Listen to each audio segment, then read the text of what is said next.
اعوذ باللہ من الشیطان الرجیم، بسم اللہ الرحمن الرحیم۔ ایک بار پھر سے آپ کو خوش آمدید آپ کے اپنے چینل پیارا اسلام میں۔ ایک مرتبہ امام علی علیہ السلام اپنے چاہنے والوں کی اصلاح کر رہے تھے۔ آپ نے فرمایا کہ عورت ایک خوبصورت پھل کی مثل ہوتی ہے۔ جب پھل پک جائے تو اس کو درخت سے ہٹا لینا چاہیے تاکہ دھوپ اور ہوا اس پھل کو خراب نہ کر دیں۔ ویسے ہی جب عورت جوان ہو جائے تو اس کی فوراً شادی کر دینی چاہیے تاکہ عورت کسی بھی فتنے میں گرفتار نہ ہو جائے۔ تو ایک شخص نے کہا، اے نواسہ رسول صلی اللہ علیہ وآلہ وسلم، اگر ہمارے پاس اچھے رشتے نہ آ رہے ہوں تو ہم کیا کریں؟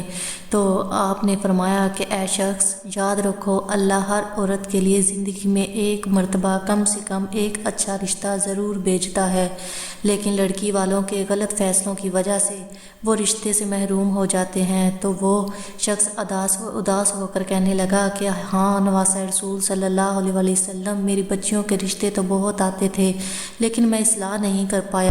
وقت یہاں تک پہنچا کہ رشتے ہی نہیں آتے۔ امام رضا علی علیہ السلام نے کہا کہ تم گھبراؤ نہیں، جب آسمان میں چاند پورا ہو تب اپنی بیٹی کو کہنا کہ عشاء کی نماز کے بعد 72 مرتبہ سورۃ کوثر پڑھ کر دعا مانگے۔ اللہ کے کرم سے 2 سے 3 آنے والے مہینوں کی 14ویں تاریخ سے پہلے اس کے لیے اللہ تعالیٰ ایک اچھا رشتہ بھیج دے گا۔ بے شک وہ اپنے بندوں کی ہر دعا کو سنتا ہے۔ اس سے پہلے اگر آپ نے ہمارے یوٹیوب چینل کو سبسکرائب نہیں کیا تو پلیز سبسکرائب کر دیں، اور اگر ویڈیو اچھی لگی ہو تو لائک کر دیں۔